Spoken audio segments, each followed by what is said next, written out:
And welcome back, folks. This is US Home Talk. We are live every Wednesday at noon, Central Standard Time, that is. We appreciate however you're tuning in, whether it's live during the show or later in the week via podcast or one of the streaming platforms that we're on. We got a big show planned for today. Best way to get a hold of us and all of our fantastic guests and partners is our website, ushometalk.com. During the show this morning, or this afternoon rather, if you have questions, you can ask those in the comment section on Facebook or YouTube.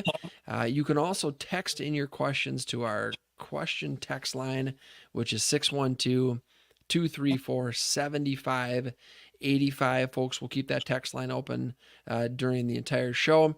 612-234-7585. And after the show, that is our 24-hour real estate hotline number. You can connect with all of our fantastic partners, Mike, myself, Marcus, and that's a 24-hour real estate hotline number. So we keep that active all during the week, and then it's great for texting and questions during the show. All right. Very excited about today's show. We have... Jackie's been on our show before. I think it was about a year and a half ago. It was the first time that she was on the show. We've got Tad and Jackie today with Flourish Medical. Very excited to discuss what you guys are doing, how you're helping out people, how you're helping out folks. We've got Steve DeLarosby, who is on Walgrave Real Estate Group as well. And so, Steve, we appreciate your connection with Jackie and Tad and getting them into the show and talking about some pretty incredible things that they're doing and how they're helping folks out. So, Steve, do you want to maybe just give a little introduction on how you met Jackie and Tad, and then I got a few questions that we'll jump into after that. Yeah, sure. I can do that. Short story. A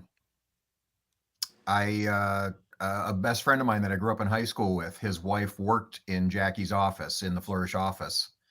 And Andy, his name was Andy, he posted something on social media about, working with Jackie and how much better he was feeling. And it was probably something that in the past, if I had seen anybody else post that, I would have probably, not taken it as seriously, but, I trust my friend.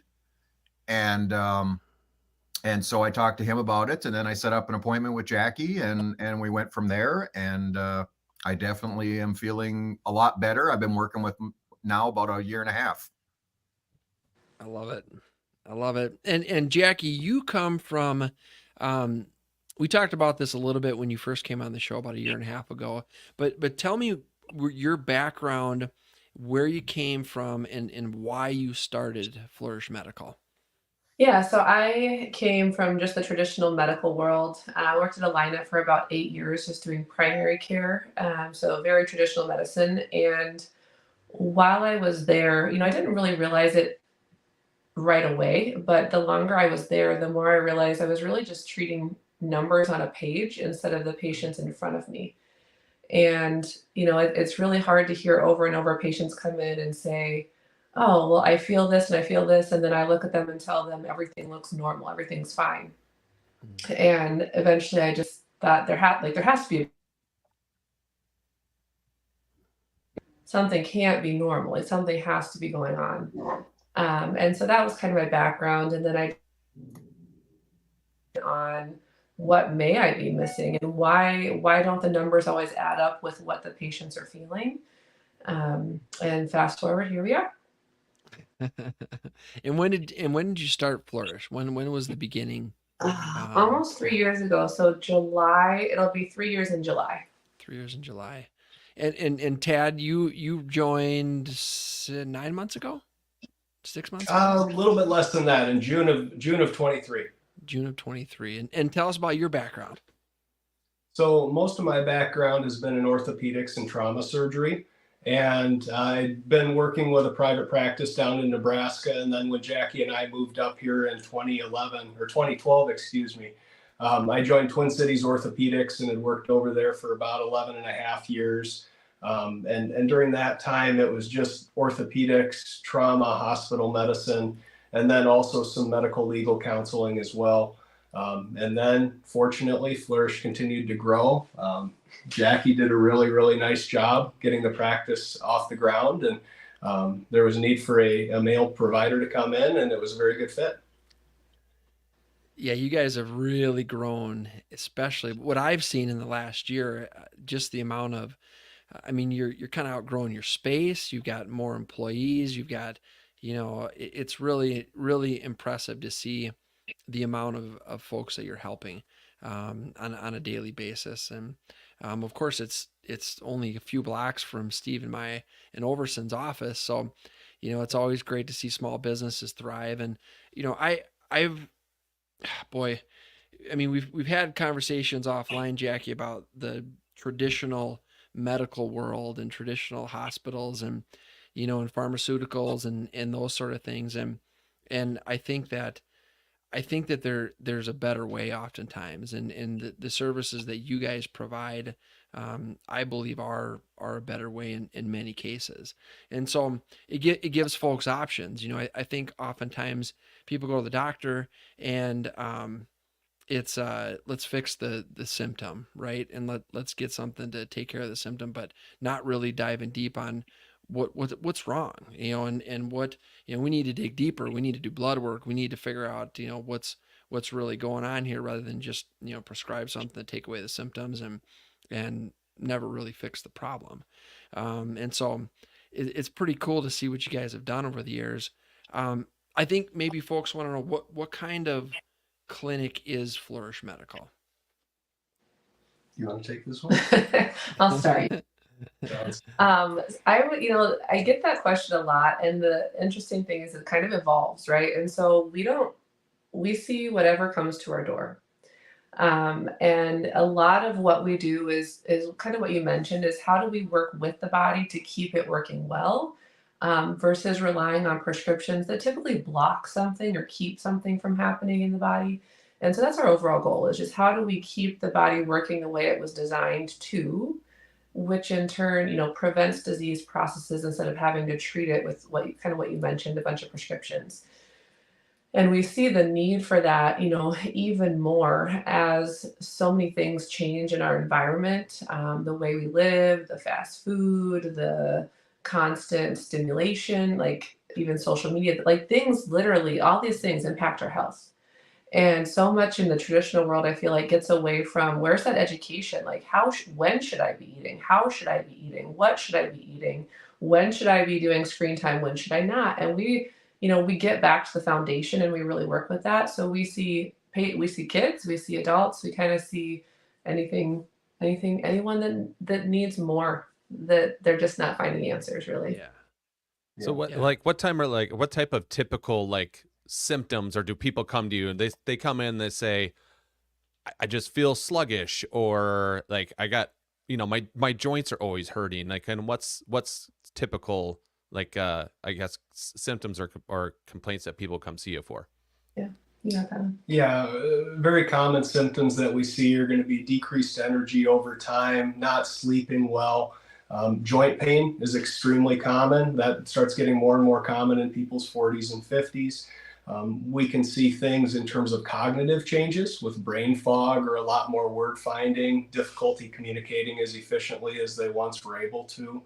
And to piggyback on what Jackie said too, we're really a wellness and quality of life clinic as well. When we think about things that we need to address, a lot of them are high impact things that really, really look at quality of life. Because if we just, treat numbers on a page or treat things quickly, we're not able to dig into those and really see the impact and the results long term and short term, for that matter. Mm-hmm. One of the big areas, I know it's a bunch of men on here, which probably is the majority of your listeners too, I don't know, but we also see a lot of women in that kind of perimenopausal time, where they're having, hot flashes or night sweats, or, if you are married and you have a spouse and they are going through that time, you realize they are a different person. Like, where did this person come from? And they feel that they don't want that either. And so, unfortunately, that's a really big gap in our traditional medical model, that we don't have a lot of ways to support those women. So we see that quite a bit too. So hot flashes, night sweats, again, poor sleep, libido changes, on top of kind of the typical things like, workouts are worsening, more moody, less energy, body composition changes, that kind of thing. If I could throw one phrase in there that stuck out to me when we first started working again together too, is the difference between normal and optimal. Like you said, if you go in for these tests to your general doctor and take these tests and everything, and they tell you, well, you're in the normal range, but that's not the same thing as feeling optimal. Right. For sure. So I can speak to that a little bit. And I would, everyone who's watching, like if you go to your doctor and they tell you, because you'll hear this, I'm guilty of it. I used to tell people this all the time when I worked in traditional medicine, like you're normal, everything is normal. I would challenge you to ask them, well, what does that mean? Like, what is that normal comparing me to? What is that telling me? Because all that normal is telling you is where 95% of people who have been checked, where they fall. It's where that bell curve. And so it's not telling you this is where 95% of healthy people fall. This is just the majority of the people that we check. And again, because our, overall health as a country is not necessarily going in the right direction, we're just being compared to more and more sick people. And so that's not really a great measure of how healthy are you really. Yeah, that's a great point. I think back, this was probably a year and a half or 2 years ago. My wife went in and she did some tests, and the original or the initial report came back and said that she had likely had kidney disease. And because the tests that they ran, the numbers, that's what it suggested, she had kidney disease. And so of course we're super stressed out about it. And so she went in to see a couple other doctors and I think a kidney specialist. And then we sat down with that doctor, and the doctor said, well, let me just explain the range that they gave you. And the doctor talked about that range was based on studies of, mostly men that were in their, 50 to 70-year-old range. And then when that particular doctor, not the initial one, but that one had dug a little deeper, and she said, now look, we have to take into consideration that you're a female and that this is your age. And so she dug a little bit deeper, and she came back and said, you don't have kidney disease. But the initial report that we were given was you got kidney disease. So we sat for 2 months. We're sitting there thinking that there's this significant health issue that she has, because they based it off of really a study that, of these, later aged, middle aged, later aged men that wasn't relevant to her and her age. And so that was, just another kind of eye opener for us, is like, man, it's not what they're telling you is not always accurate. Plus, I think people have to remember, you are your best advocate when it comes to your health and wellness, and you go to the doctor. And so, you got to ask the questions. Well, like Jackie said, what does that mean? What does normal mean? What does that mean specifically for me? And I think that, we got to take, we got to ask more questions. We got to ask more questions, and we have to explore, alternative medicines or alternative ways to feel better and to be better. Yeah, I think that's one of the things that really sets us apart too. And I saw this, my dad recently had some medical issues, and I was back in kind of that traditional world, helping with kind of managing some of that. And it just reminds me, and it makes me see how like so many practitioners practice in a box. Like, here's the protocol, if you have this, then we do this. And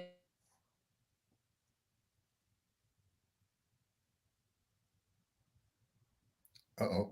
Well, Nope. Did we lose them? Jason, fill some space. Fill some. Time for a market update. Time for a market update. Well, I was going to say, All right, it's kind of like what they were talking about here. We'll get them back on here now. Evan's working on it. But it's like your credit report, like to kind of tie this into real estate, right? No one else is watching your credit report. It is up to you to make sure that the information reporting on your credit report is accurate.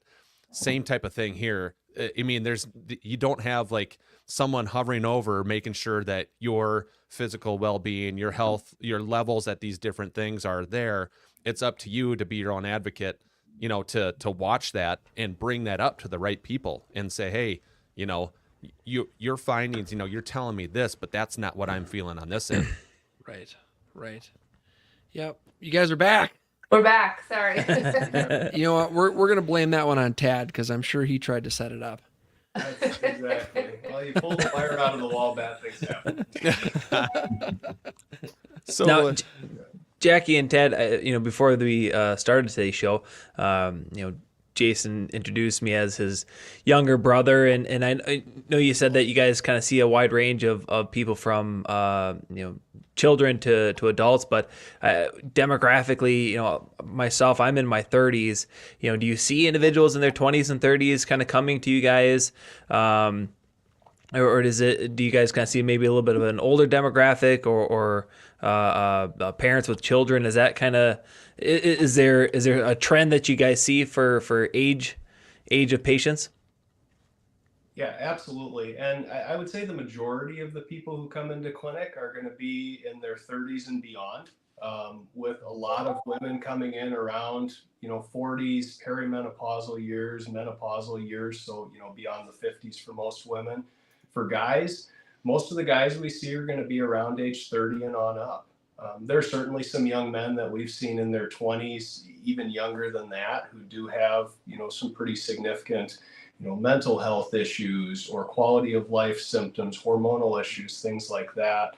But the majority is going to be mostly middle-aged adults, and then women in perimenopause and menopause. Some children as well, depending on the specific situation. That kind of a good segue into my next question for you was, you know, do you guys see more physical needs or psychological needs? Is it kind of a 50-50 situation? Yeah. A little bit of everything, you know, and a lot of times those two go together, right? And so they're not necessarily separate of one another. They really go together. And that's, you know, we look at all of those things here. It's not just we're doing some labs and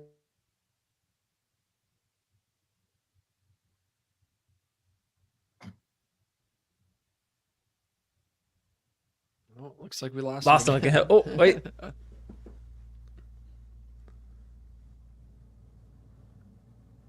We lost you guys.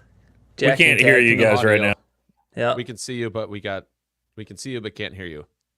We see that you're speaking, but we can't quite hear you yet. No worries. No audio. You know, one thing when we talk about that maybe that misdiagnosis, I mean, that's something that I can relate to. You know, when I was in my early 20s, I had a hip injury, and you know, went to the university's top head physical trainer, and I said, yeah, you know, you know, it's either pulled a hip adductor or hip flexor, and it's like, okay, I didn't pull a muscle, I know that, and it's like, well, that's kind of what it's looking like, and you know, it took 2-3 people, finally got to a specialist, actually Christopher Larson out of TCO, and you know, he was able to diagnose me with a torn labrum in my hip, and you know, got the right diagnosis and was able to, you know, have surgery done on you know, both my hips. And but I mean, that's something where, Jason, you kind of mentioned that, like, you know, we likely know our bodies better than any maybe a blood test might say. You know, if we're feeling something that's might be in a general area, but we know, you know, specifically where it's coming from,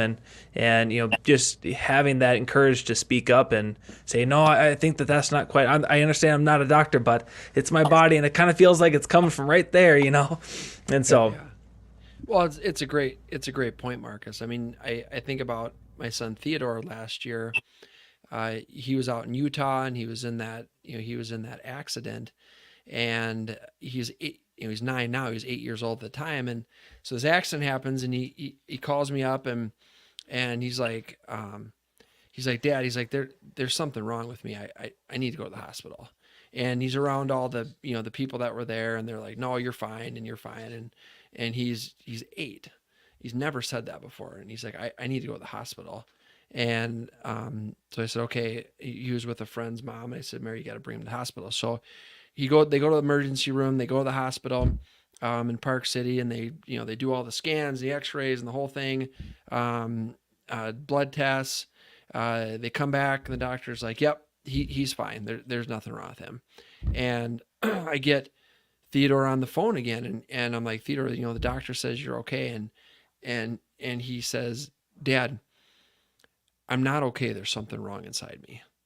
And at that point, I'm like, Mary, you got to bring him to the Children's Hospital in Salt Lake City. So I took him to Children's Hospital, gets there, does all the same tests and everything. Well, the surgeon comes in the next morning, takes a look at everything, the same stuff that he had just done at the other hospital the day before, takes a look at everything, and looks at Theodore, examines him, and calls me up, and he says, we need to do surgery right now. Your son has internal bleeding, and we have to do surgery now. I need your consent over the phone. And so this is an 8-year-old that knew what those doctors were telling him. And it's probably easier for an 8-year-old to say, you don't know what you're talking about, doctor, than it is for an adult. Because I think as adults, we're in there and the doctor's like, this is what's wrong or this is what's going on. And you're just like, okay, well, I don't really think that's right, but I'm not a doctor, so I'm just going to go with it. No, we got to say something. We got to speak up. Yeah, you make a good point. I mean, it's pretty crazy that you get that different of a diagnosis between medical professionals, looking at the exact same scenario. You know what I mean? Yep. But it happens. It happens more often than we think. That's the hard part. Medicine isn't black and white. I think a lot of people think that, and it's truly not. There are so many different ways to approach the same problem. But you guys are exactly right. We tell our patients this all the time. Like your symptoms are almost more important to us than your numbers. Yeah. Mm-hmm. Because we can't treat you if we don't know your symptoms. Like it's so important to make sure you're treating the person. And that's why we say that, treat the person, not the patient, the number, because you can't. It's kind of, you're not actually treating anything if you're just focused on the numbers there. Yeah. And it goes across all professions too, guys. When you start losing that critical thinking and creativity, whether you're in real estate, whether you're in lending, whether you're in business, whether you're a healthcare provider, if you're just working with a cookie cutter pattern, you're never providing a great service, a truly excellent service. And that's where, especially with talking with and working with people, digging deep into those quality of life issues and getting very, personal with people about the things that affect how they function. Yeah. That's one of the big pieces that separates us. Well, I think, go ahead, Mike. I was gonna say, Jackie, so I've noticed that Jason is just a lot crankier these days, right? He's a little more irritable, and I think it's these days. Well, I think it's because every day that I see him, I always tell him that my truck is faster than his, and I can just see his face gets red and he gets more irritable and stuff. Is that something you can work with him on? Yeah, you should get a new truck. Yeah, love it. Mike, we need truck details. Yeah, right. I think it's probably mostly because of me. He needs a DeLarosby ectomy. Oh, maybe that's what it is. Oh, funny. I love it. Let's talk about Jackie and Tad. Let's talk about testosterone levels in men, if you wouldn't mind for a bit. I think there's so much that's unknown about that, right? And so I'd love to, I'd love for you guys to share a little bit about, what it means, what testosterone levels mean as you get older, how that can affect you, some of the benefits of, the pelleting services that you guys offer. I'd love to hear more about it. The first time I had even heard about it, Jackie, was when you were on the show about 18 months ago. Well, Steve had told me about it a few months prior to that. And I'm like, what? I've never even heard of that before, and then just, hearing all of the benefits and all of the folks that, and not just men, but men and women that you're helping, and how those testosterone levels affect, really everything to do with your, your quality of life. Absolutely. And, for men and women, what'll happen at different ages of life is testosterone levels in terms of how much we produce will start to trickle down. And for a lot of guys, that's going to be somewhere around age 30. For women, it can happen even a little bit sooner in the 20s. But as that trickles down, and part of this is heredity and how fast it goes, and also lifestyle habits. If there's a lot of alcohol intake or tons of stress at work, emotional stress, those are going to suppress hormones as well. But when you see that testosterone level trickle down, it can affect everything from sleep to moods, irritability issues, physical health, recovery. Testosterone is one of our natural super ibuprofens. And so when we start losing that anti-inflammatory effect, there's a reason that joint pain starts showing up more so in our 40s and 50s, because we're losing that along that trickle down curve. And it affects everything too as it gets to lower levels in terms of intimate relationships, especially for men, but also a big piece of libido for women. It also has some pretty strong protective effects in men and women too, long term. I think the big items for me, and that I had no idea testosterone had anything to do with quality of sleep and brain clarity, clarity of thinking, and then also just general energy levels too. But the sleep and the clarity were the two shockers for me, and probably where I've had my biggest success. Mm-hmm. And so what a lot of people don't realize is that we have testosterone or androgen receptors kind of throughout our whole body. So we have them in our brain, our bones, our breast, our heart, like pretty much everywhere, which means all of those organs and tissues need that hormone to function well. And so as those levels start to drop, as Tad mentioned, then we start to see these kind of symptoms or these things start to creep up because our brain isn't as clear because those androgen receptors in the brain aren't having enough of the androgen. And so really testosterone specifically has over 400 functions in the body. And that's where you can really not only feel symptoms, right? You feel worse, but your cholesterol is getting worse and your bone density is going down and you're more at risk for injury. Like there's all these things that start to happen because you don't have enough to keep those tissues healthy. Mm-hmm. I think the fascinating thing that you had shared with me, Jackie, was how testosterone levels can be a precursor to Alzheimer's. And having a certain level or higher significantly reduces your likelihood of getting that. Yeah.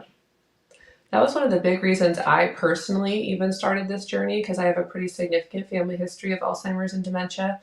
And I was finding myself, in my 30s, talking with patients, not being able to remember the word ibuprofen, right? And I'm like, these people are going to think I'm crazy. Like, I shouldn't be talking to them. And I'm like, that thing that you take when you have pain, and I can't even think of the word. Like, it's nuts. So that was actually one of the big reasons I even started to kind of look and like, what else is out there? What else can I do to help protect myself from that? So that was a big one. The other fascinating thing is what we see. And I don't know if you've been here long enough to see these trends yet, but a lot of we're seeing hormone levels drop so much earlier for men and women. And so a lot of our, you asked kind of that question about age, a lot of our 30-somethings actually have lower levels than what I typically see for my 60 and 70-year-olds, which is that's not how it should be. Yeah. Wow. So that's a big problem, So if testosterone, one of our hormones, is supposed to protect our heart and our brain, all these things as we age, but we're starting super low, like you have a lot of years that you're going to have more risk for these things happening because your levels are so low to begin with. Wow. And why do you think that is? The food we eat. That'd be my guess. For sure. I think it's a lot of environmental. I mean, you mentioned some things like stress and that kind of thing, medications, but I think the biggest thing is our environment, right? Our foods, our products, the water bottles we're drinking out of, like all of these things have endocrine disruptors in them, which just deplete our hormones significantly. Sorry for interrupting. That's okay. Yeah, I think Jackie, last time you were on the show, you mentioned something about like the water bottles we drink out of, certain plastics, certain microwaving food in plastic versus glass. Like, actually, is a more significant impact than what you think, the actual like containers you're using in your daily life. Absolutely. Yeah. Crazy. I got a. Oh, go ahead. Sorry. You guys have all stainless steel and glass containers? Us? Jackie? Yeah. Yeah. I try not to be super like, we go to like grandparents' house. I'm not like crazy, like, oh my gosh, we will not eat that. But just getting rid of it as much as you can, it makes a huge, like I did toxin testing on our kids just to see, like, they're little, they're 12 and 10. They should not have a lot of toxins in their body. And it was insane. It was insane. It was, at first I was like sad, and then I was like angry, so all the stages of grief or whatever, but it's there. It's real. When we kind of talk about this, I find this to be a very hot topic right now, coming from Brian Johnson. I'm sure that name kind of is familiar to you guys. If not, he's the gentleman, that American entrepreneur, venture capitalist, who's spending $2 million a year on anti-aging, and I mean he's doing anything and everything that is suggested to kind of improve his quality of life. I mean, do you think that that's something like something that he's doing right now might actually become a norm in 4 or 5 years? I mean, it seems like he gets blasted in one media outlet and then another one. I mean, I'm sure the blood transfusions with his son is pretty extreme, but I mean, just in terms of like fasting and taking a lot of a clean diet and taking multivitamins and things of that nature, probably it might actually become the norm here in a couple years from what he's doing. Yeah. And it definitely is a hot topic, but it should be something that we continue to give more attention to, because for the most part, we're living longer as Americans. That trend may change a little bit by, half year or a year, but at the same time, most of us are living into our mid 80s. And so we need to understand, how can we make that last 30, 40 years of our life really great years, where we have not only lifespan but also health span too. And one of the keys, so he's definitely on the extreme end, and look at it like a spectrum, where you have on one end people who stick their head in the sand and say, I'm just going to do whatever I want, and hopefully the cards fall in an okay way. And then you have the Brian Johnsons of the world on the far end. But graceful or optimal aging should be a simple process. There are literally 4 to 5 things that if people follow throughout their life, 40s, 50s and beyond, it will significantly impact their life and their aging in a positive way. So it doesn't have to be overly complex or, super expensive for people. It's very simple things. Can I be completely honest here in how I would answer that question? Yes. I wish that a lot of those things would become more mainstream, and I wish I could tell you, yes, I believe that they would, but there is a big hurdle to that. And you have to, I hate to say this because I'm going to sound like total that person, but you have to, I was at Alina, like, we didn't spend time talking about intermittent fasting and nutrition. These things significantly improve your quality of life, your quantity of life, and we didn't do that. And there are things that we could do every single day that help that, but we don't do it because then it takes money out of the pockets of our pharmaceuticals. Mm-hmm. And so I wish I could say, yes, I think it will turn to that. But unfortunately, unless people are the ones, you as a patient, like we mentioned earlier, you have to be the one saying, I want to do something different. I want a different option. And then you're going to have to figure that out for yourself, because I don't think it's going to ever hit mainstream medicine because of that reason. Yeah. And that's also one of the big reasons why we dig into lifestyle habits so much, is they have such an impact over longer periods of time on how a person ages. And so getting those right, that's just one of the pieces to the puzzle. Yeah, it's unfortunate that the financial aspect of a lot of this runs the show, not the, hey, it's better for the person, it's better for humanity. It's this financial play on the back end. I even saw something, this is a couple years ago, about certain cancer medications where basically doctors get the cancer medication for X amount of dollars, and they're basically charging the client like tenfold of what the actual cost of just the medication itself is, not their services, but the medication on it. And that's why a lot of cancer treatments are so expensive, is because it's like, it's the additional upcharge or margin that is added on by certain doctors in that field. Yeah. Yeah, and that's not uncommon, just so you know that, in terms of, in certain areas of medicine, significantly upcharging pharmaceuticals and then the infusion or administration as well. It's unfortunate. And even labs. I mean, the lab panel that we do here for patients, we do it, what is the cost of our lab panel? $295? Yeah.